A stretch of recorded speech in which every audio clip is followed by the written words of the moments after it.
Right. So now we look at some interesting group discussion tips, right?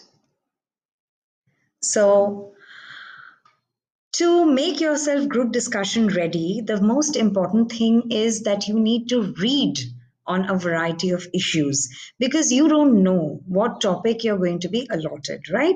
So you should be very well versed with current affairs, with political issues, with areas or with innovations that are happening in your field related to your career or your profession, right? So that you are able to add value to the discussion, even if not in a big way, you're at least able to participate, right? So some topics are of general interest, some topics could be related to current affairs, and some topics could be related to your area, that is your field or your discipline, right? So increasing your reading and exposing yourself to a wide range of reading material is one very good way, a very effective way of preparing yourself in the long run for a group discussion or for group discussion rounds, right?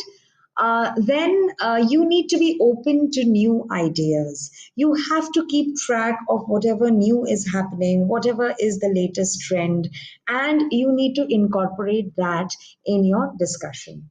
You also need to remember that when you're preparing on topics and when you're actually articulating, when your turn comes, because it's not, you are not going to get a lot of chances in a group discussion. So if there are 6, 8, or 10 people, obviously you're going to get just 2 or 3 turns to speak. So make sure that the point that you're putting forth is relevant to the discussion. Don't keep beating around the bush. Don't meander too much. Just arrive straight to the point, right? Because otherwise, by the time you arrive at the point, it'll be the turn of someone else to speak. It'll be time for you to shut up and for someone else to take over. You don't want that to happen, right? A good idea is to make informal groups in your peer circle, in your circle of friends, and have these informal sessions where you conduct group discussions and you participate and you follow all the regulatory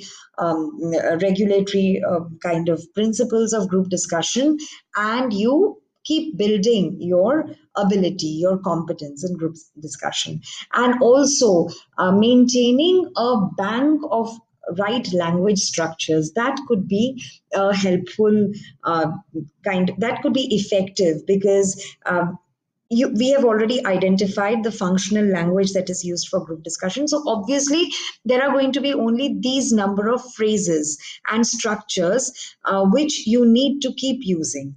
And of course, apart from that, uh, whatever you need to talk about, which will be related to that particular topic. But besides that, the bank of the chunk of phrases related to agreeing, disagreeing, expressing an opinion, initiating, turn taking, wrapping up a discussion, all these areas are going to be common.